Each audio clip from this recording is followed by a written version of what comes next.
the newsagents. The whip has been restored to Diane Abbott, as you know, so she is a member of the Parliamentary Labour Party, and no decision has been taken to bar her going forward.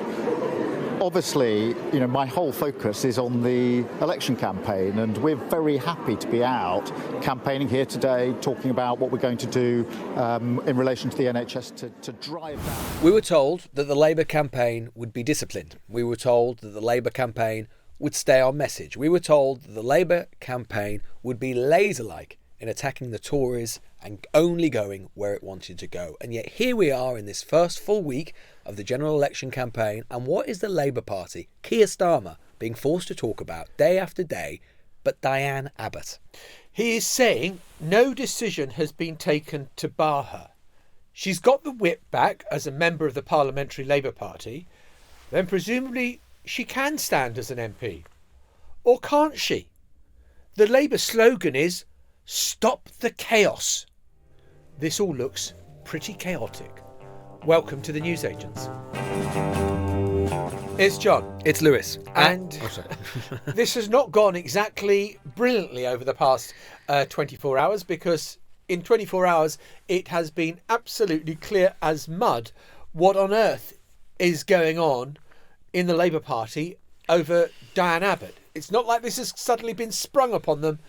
This has been going on for ages. Yeah, it's crazy in many ways that Labour has allowed themselves to be thrown off course this way. In case you're confused about it, just to remind you the sort of the timeline of the case. The long timeline is that she was, as we were saying yesterday, she's been basically suspended from the Labour Party, or the Parliamentary Labour Party, for 12 months following that letter that she wrote to the Observer where she talked about a hierarchy of racism, which some people said was anti-Semitic or undermining anti-Semitism. She's thrown out of the PLP. This process then takes forever, despite the fact that it was just one letter. And obviously, with the general election now imminent, lots of questions as to whether she would be allowed to stand again, whether the whip would be restored. And there have been two processes that have been ongoing as part of this. One is what Keir Starmer and his team say is an independent investigation into what she said and whether she should be allowed back into the Parliamentary Labour Party, have the whip restored. And then the other is whether she should be allowed to stand again. And those are actually two separate processes. One determined by the Chief Whip and ultimately Keir Starmer after that independent investigation into the PLP. And then the other to be determined by the NEC, the National Executive Committee of the Labour Party, in terms of whether she should be allowed to stand again. What happened last night was that there was briefing to the Times newspaper which suggested that she would be banned from standing again, that she would have the Labour Whip restored as a kind of last act of dignity to her, but then she would be banned from standing again. What happens this morning is Diane Abbott tweets that she was appalled to hear, or that she was dismayed to hear, that she may be forbidden from standing again. And Wes Streeting, who is out on the airwaves as the sort of shadow minister of the day, is asked by several people, including me on LBC this morning, what the hell is going on here, because there is such confusion. And he doesn't seem to know either. Well, firstly, it is right that Labour's disciplinary processes are independent. Oh, come on, Wes. We all know they're not really independent. We all know ultimately. No, Wes. We all know that ultimately, in the end, it is up to the leader, and that is why there has been. I think with respect, Lewis, you're conflating two things. There's the disciplinary process, which is independent, and there's a question of whether Diane is a candidate at the general election, which is a political choice. And that they are separate things. So the disciplinary process she's been through is independent, and she's cleared that, and I'm glad of that. And I'm glad that both the process is complete, that Diane has apologised for what she said, and we can move on in that respect. In terms of her candidacy, I don't know what the situation is. I'm sure we're going to hear about that at some point today. Yeah, just on that, and on the independent. Let's try and advance various theories. Theory one is this is a genius plot by the Labour leadership to show toughness, show that Keir Starmer has changed the Labour Party, show that he has an iron grip, and a manufactured row with Diane Abbott now, a week after the election has been called, is bloody brilliant because he just looks like Mr. Tough Guy. That's one theory. I don't think that holds water, though, given the way that this has unfolded.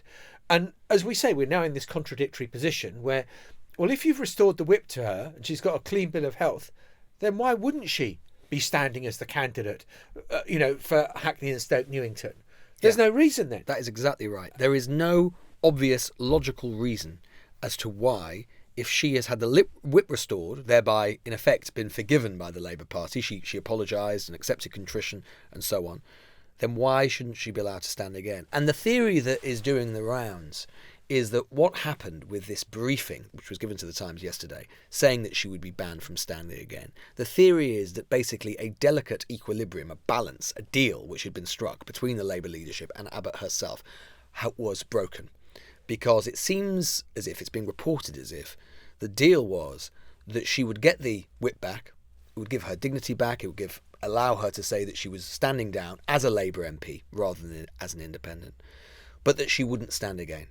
But then clearly what has happened in the interim is, with this briefing to the Times, which is, as you say, John, presumably intended to make it look that, Starmer is really tough and the Labour leadership is really tough and so on, that as a result of that, she has become upset, she's become irritated about it, she's therefore commented on it. It's got all of us really interested in the story, and it's blown that delicate balance completely away. And so you've ended up on a day that was supposed to be the Labour Health Day, with Wes Streeting announcing a policy about how he intends to cut NHS waiting lists, being dominated by what on paper should be a pretty esoteric, limited question about whether one MP, admittedly a very long standing, should be allowed to stand again. So where do they go with it, though? Because I think now that if Diane Abbott does stand, then it makes Keir Starmer look quite weak, and it undermines the core part of his strategy, which was, when he took over as leader, he said, first of all, I've got to rebuild Labour, then I've got to set out the argument, and then I've got to win the election, the 3-point plan. And if he is trying to rebuild Labour and trying to change it, and yet it looks like he wanted to get rid of Diane Abbott but can't, then that looks weak. And if he gets rid of her, having given her the whip back, well, that looks ludicrous. And so it's perfectly possible that Keir Starmer has now got himself into a position where he's in a no-win situation. And that is, the worst of all worlds. And as you say, we all expect during the course of election campaigns that there are things that are going to come along that will cause a wobbly moment. And it just didn't seem that this, which has been going on for so long, why didn't they get this sorted beforehand? Well, it's a loss of control, isn't it? Look, I think this story matters, right? Because, and there will be people who are saying, well, why is it doesn't matter? It's just one MP and so on. There are bigger issues. But it's bigger than really just about Abbott for lots and lots of reasons. One is about political judgment of Starmer and his team, right? This has been going on forever. It could have been neutralised a long time ago, either to say, you're not standing or you are. Okay, they didn't know the general election was happening. But it's going on for such a long period, it could have been resolved at any point during that time. And so they have allowed it to destabilise the campaign. There is another issue at work as well, and this is something that does bother lots of Labour MPs. And there are lots of Labour MPs who are bothered by this story right now, not necessarily just those of Abbott's faction, which is this, is that Starmer and his team say that they are politicians of integrity. They say that they are going to end the chaos, as you say, John, but also they're going to restore a sense of order and a sense of political integrity back into government.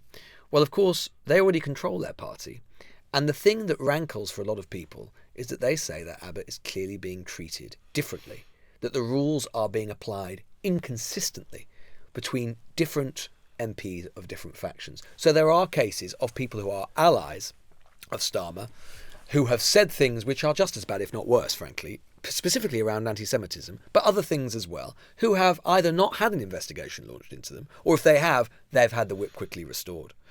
And so the critique and the charge against Starmer and his team, that this is just pure factionalism, that they choose to apply the rules differently for different factions, and that they thought, as you've alluded to, John, that what they could do here was basically send out a signal that there, because there are people around Starmer who love nothing more than to whack the left, and they think they kind of prove their political virility by attacking the left, and it's worked out really well for them. How better to prove that you're changing the party still than by removing, probably, apart from Corbyn himself, the most recognisable face of the Corbyn years? And that's a theory that's okay as far as it goes, but what the problem is the balance between political benefit in doing that and the sort of political disbenefit of losing control of the story now and of being on the back foot about a story, not being able to tell the message to the public that you want to tell, and looking a bit chaotic. That balance, I think, now is tipping in the direction the Labour Party won't much like. And the problem he has is that, as you say, Diane Abbott enjoys support not just from her faction. You know, her politics away to the left are very similar to Jeremy Corbyn's, but Corbyn is a much less sympathetic a figure than Diane Abbott. Diane Abbott, the first black woman MP, the woman who has faced appalling racism, and we saw it with the Tory donor Frank Hester saying every time he sees Diane Abbott, it makes him want to hate black women. I mean, the most appalling things, and she has had to tolerate. And so I think that she is cut more slack than Corbyn is, and therefore she's a difficult target to go after. She will attract more sympathy than Jeremy Corbyn ever would. I also think that it goes back to the idea of integrity in leadership. I remember when, kind of Labour came to power and Robin Cook promised an ethical foreign policy. And then you come up against the reality of Saudi arms deals or whatever it happens to be. And you think, actually, life's quite complicated to have an ethical foreign policy.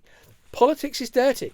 You don't want to see how the sausage is made. You don't want to see the deals, the way that you have to carve some people up and the way that you have to ingratiate yourself with others. And I think that, if Labour tried to portray themselves as this sort of slightly holier than thou and everything is above board and we are whiter than white and we are trying to do politics in a new way, come off it. Politics is a kind of sometimes a grubby business and you have to get down and dirty to do it.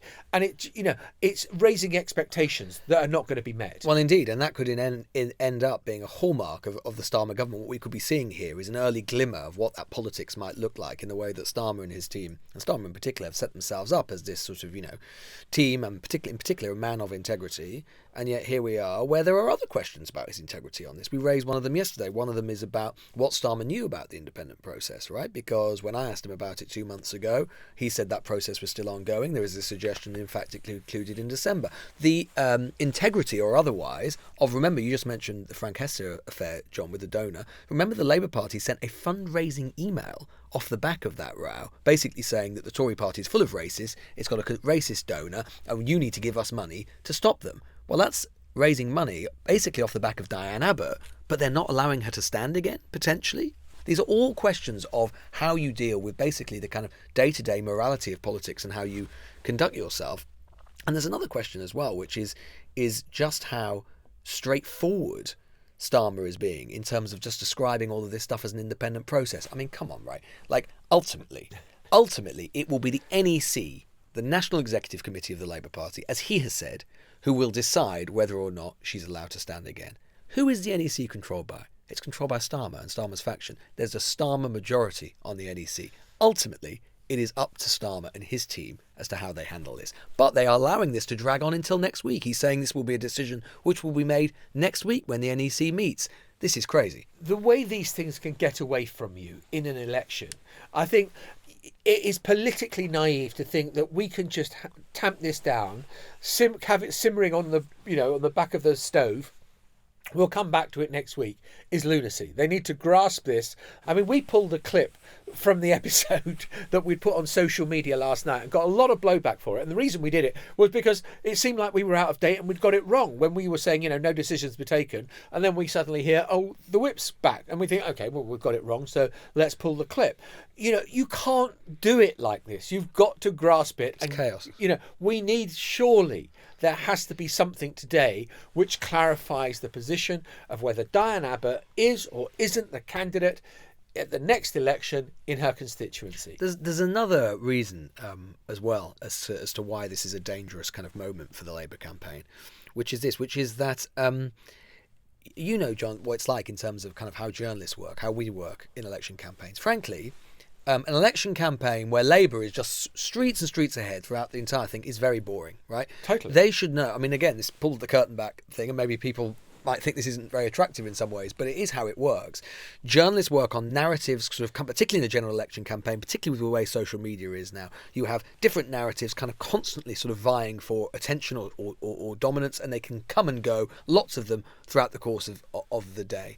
Narrative which is Labour are way far ahead, bores journalists in the end, and an alternative narrative is sought for, or an alternative story is looked for. And the one that is basically currently at play at the moment is Starmer will not be as sure-footed as he looks. He's handling this badly. What does that tell us about how he'll be in number 10? And there is another element to this as well, and I think you sort of felt this over the last 24 hours.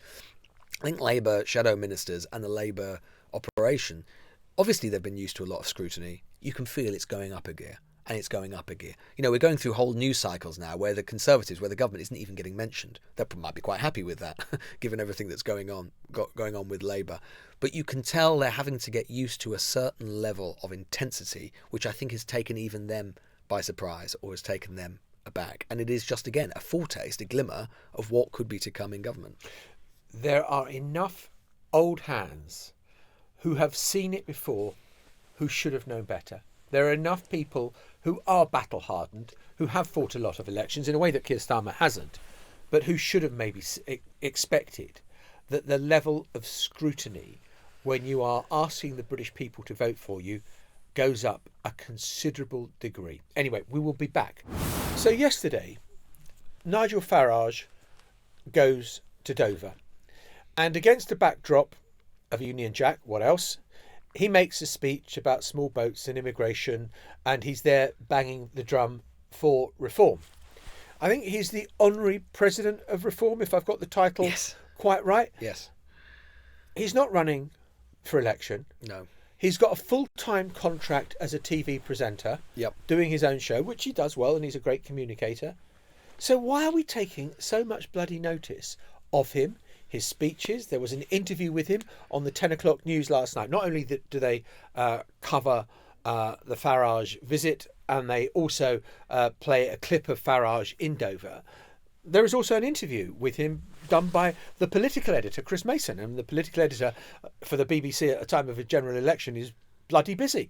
But, you know, went to Dover to spend the day with Nigel Farage.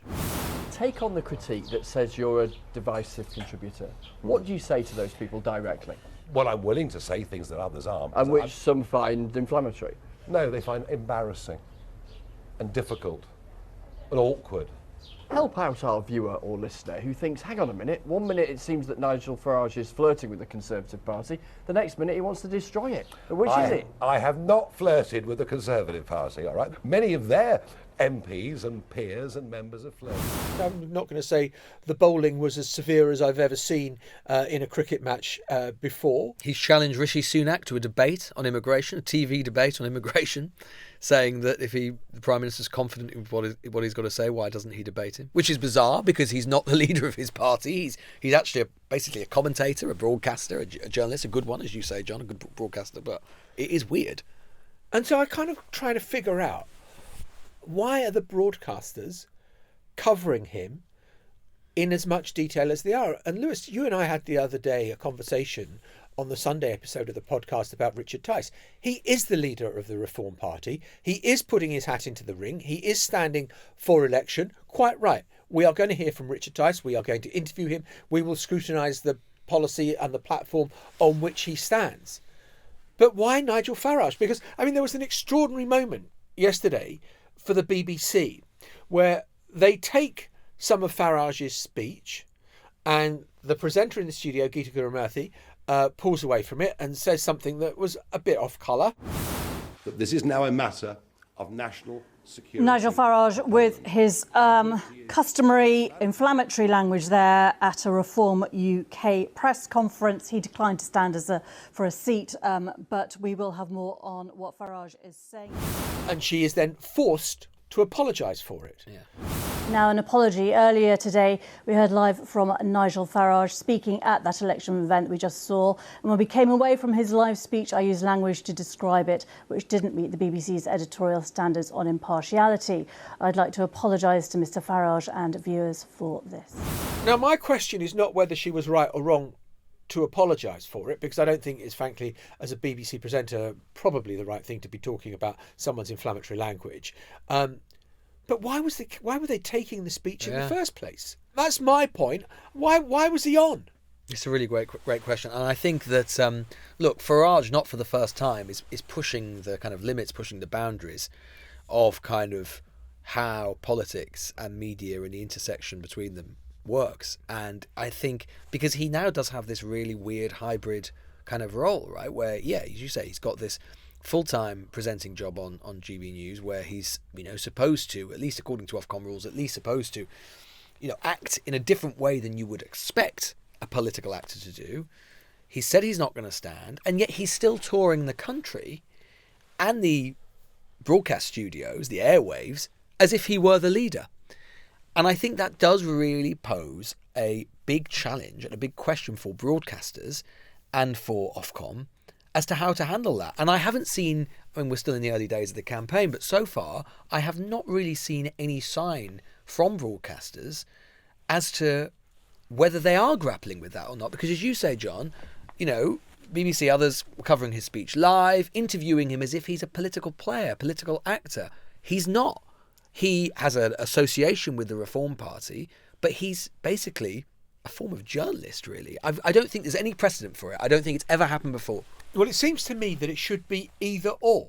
Of course. And there isn't a big grey line between the two. But at the moment, it seems there is. I mean, for example, look, the News Agents podcast is brought to you by Global. This is the same company that owns LBC, which you were presenting on this morning. Ian Dale, who is the presenter from 7 to 10 each evening, everyone's known he's a lifelong Conservative, is throwing his hat into the ring to be the candidate in the Tunbridge Wells seat. And, we will see whether he wins the nomination for the Conservative Party or not. But he has come straight off air as a result of that because you can't do the two.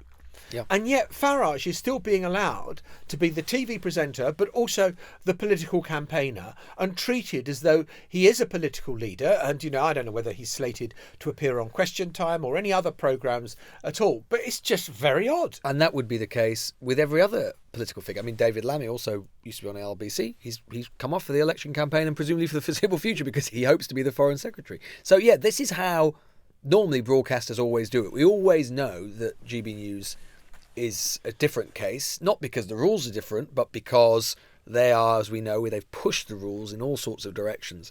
And that is ultimately for Ofcom to answer. And there are a lot of people who feel that Ofcom has been pretty lacklustre in its application of the rules, to put it mildly.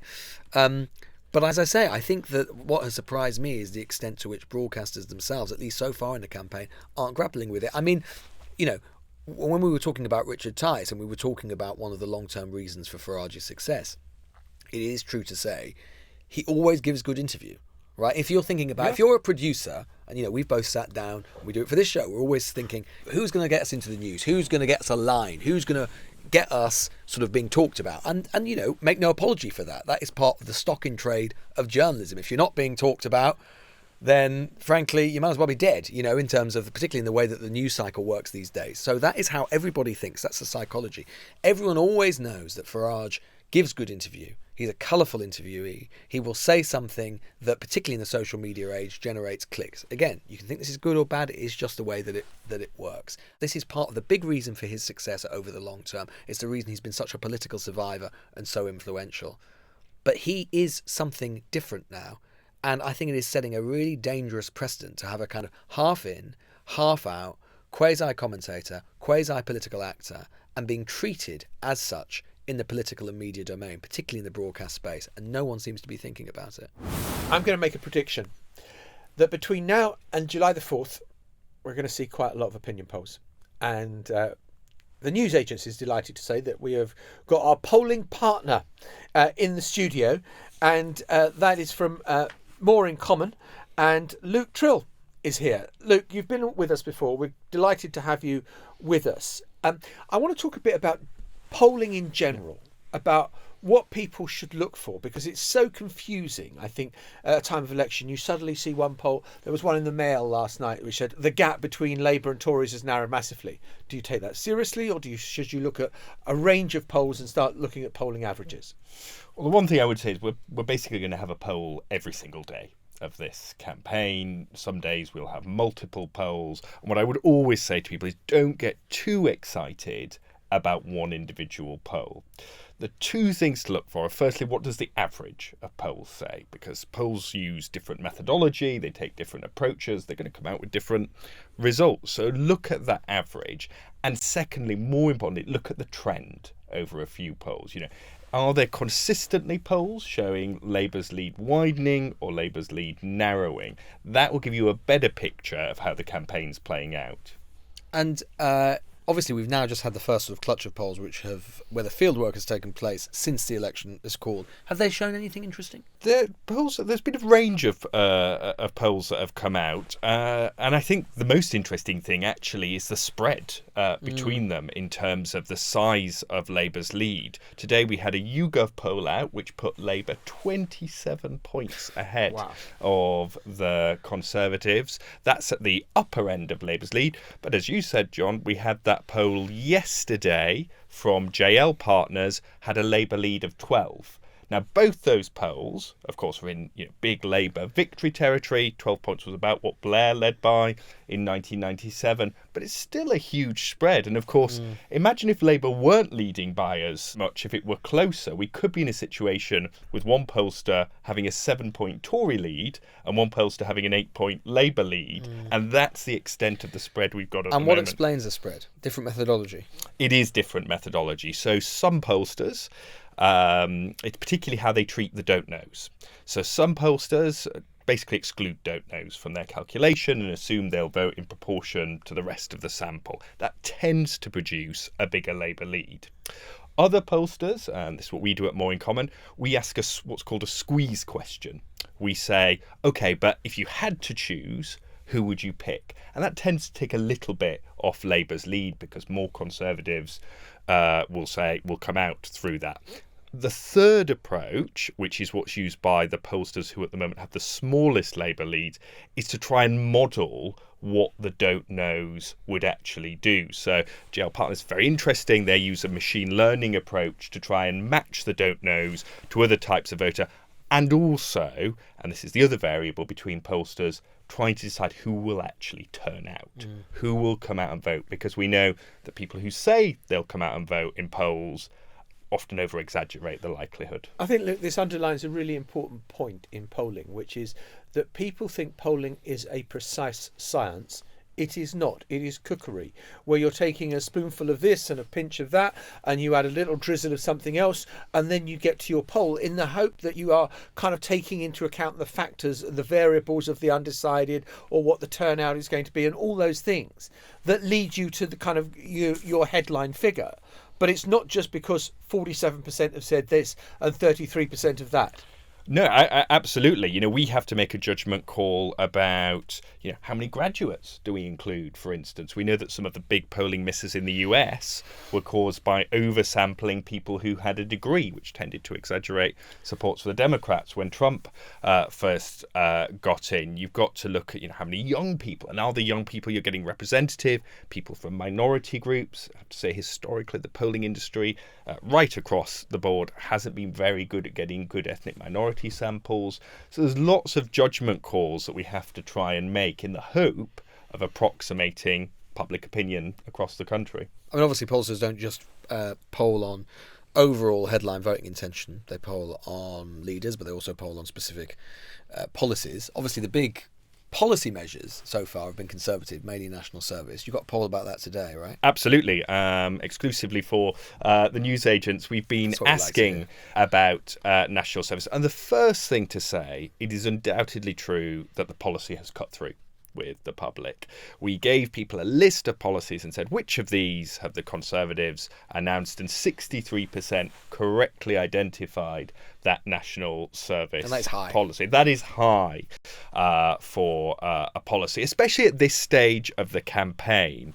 You then get into support for the policy, and here it is really interesting because, as you might be able to predict, there are some very clear age splits in the polling. So younger generation, so Gen Z in particular, those who would be most affected by the policy, well, that would have been closest, I guess, to have been affected by the policy, more likely to oppose it than to support it, but then support rising as you go up the generations with the highest support amongst the silent generation. That's those aged over 75. That is really interesting. I mean, what struck me about it was, well, the two points. One, the cut through and how many people had taken notice of it, but also maybe that the support was wider for it than maybe, I don't know why, I was just reading commentariat pieces and, former army officers saying this is ridiculous, and, there's been a lot of criticism. Public seem to like it. I mean, it looks like the Tories are onto something here. Well, the interesting is, so in aggregate, it's quite close. 40% of the public say that they support it, 36% say that they don't support it. But firstly, that's much closer than, as you say, lots of the commentary that we've seen around it. But what's particularly interesting is that it's so clear that this is a policy which is laser targeted at the groups the Conservatives most need to win back, not necessarily to be with a shot at winning, but to stop a 1997 style wipeout. So if you look at those who voted Conservative in 2019 and are now voting for Reform UK, or say they're going to vote for Reform UK, over 6 in 10 say that they support the policy. So this is quite squarely aimed at that group, and you can see why it appeals to lots of things Reform voters would like. There's that element of nostalgia, but also that element of kind of order, control. They're quite high threat perception groups, so the idea of having national service appeals. So that's one group. The other group are those who voted Conservative and now say they don't know how they will vote. We have looked at all of the different types of voters, and we've identified a particular type of voter in that category who is important to the Conservatives. We call them Whitby woman. This is a woman in her early 60s, probably didn't do a degree, owns her own home, lives in a small town. One of the areas where she'd be overrepresented is the seat of Scarborough and Whitby, which is about the sort of seat that puts Labour on course for a majority. Again, over 6 in 10 of this group, Conservative, currently don't know, support the policy. This is a long pedigree, of course, of a sobriquet for an election, right? Like Worcester woman. Like Worcester woman, Essex man, Mondale man, yeah. And now we have Whitby woman. Now we have Whitby woman, who, as I say, is absolutely vital to the Conservatives avoiding a 1997 style result. If she ultimately opts for Labour or votes for Reform UK, or even if she just stays at home, the Conservatives are heading towards a 1997 or worse style result. If they get her back, it might not be enough to win. In fact, it probably won't on its own be enough to win, but it stops that absolute meltdown scenario. I tell you what the newsagents needs now, as well as having Luke Trill, is we want an over 60-year-old from Whitby who is going to send us little voice notes. So if you're listening to this and you are living in Whitby and you're over 60 and you're undecided, we want to know what your thinking is. John, this is not a personals ad. I know you like to use it. Now, I know you like to use this show. Well, you think this is me dating? Yeah, well, I do have a worry. You're looking for a woman in her over 60s. And while we are laughing at that prospect of the newsagents becoming a dating show, happiness. You've been gauging that. So we asked people how happy they would be if a series of different events happened in their life. So if they won the lottery, if they found a £5 note on the street, if they stubbed their toe, if it rained at the weekend, and if the Conservatives won the election, and if Labour won the election. And we asked them to rank it on a 50-point scale. So plus 50, very, very happy, minus 50, very, very unhappy. And the prospect of a Labour victory put them at +1 overall. That was the average. They would be marginally happy. That was about as happy as they said they would be if someone gave them tickets to Glastonbury.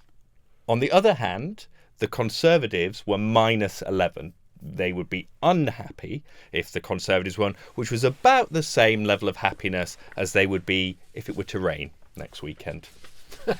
And the most upsetting thing for them all was having their phone stolen and stubbing their toe, which was far worse than the prospect of either a Conservative or Labour government. Should say that finding a £5 note on the street would be 24 times likely to make you happy than the Labour Party winning the general election. Exactly. So just to show you relative, But Luke, am I not right in saying that after the 97 election there was polling done which suggested that 1 million more people had voted for Labour than had actually been the case, because people kind of bought into victory and therefore kind of saying, no, I voted for Labour, and when they hadn't. Absolutely. I mean, it's well known as sort of strong horse theory, this idea that people want to be associated with the winning side. It's interesting why we've tended to see Labour's lead tick up after each set of local elections, at least the ones they've done well in, because people think they're the winners. I want a piece of that. Fascinating. Luke, cheers. Thanks so much. Brilliant. Thank you.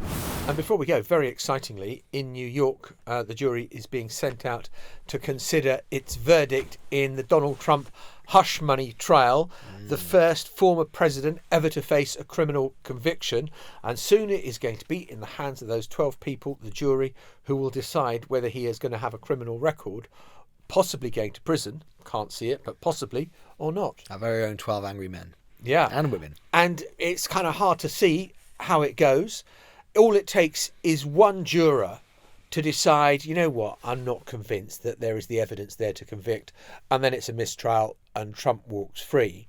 But whatever happens, there is going to be so much noise around the verdict when it comes. I hear you were spotted outside the courthouse the other day, but in fact, it was actually Robert De Niro. Well, we're easily mistaken. I know. And very often mistaken. I can imagine that. Yeah. I hear, actually, that he's often mistaken for you. People go up to him and are like, oh my God, it's such a privilege to meet. Oh, sorry, I'm not interested. I thought it was John Soper. Instead of the raging bull, it's just me talking bull. That's the difference But between you are the raging. two. Yeah. Anyway, we are looking for your questions, of course, tomorrow for our Q&A election special. And if you'd like to even send us a voice note so we can hear your voice directly, particularly if you're a woman in your 60s, in Whitby, not just for John, then that would be wonderful. Send it to newsagents@global.com, all your election-related questions. We'll see you tomorrow. Bye-bye. Bye-bye. The Newsagents. This is a Global Player original podcast.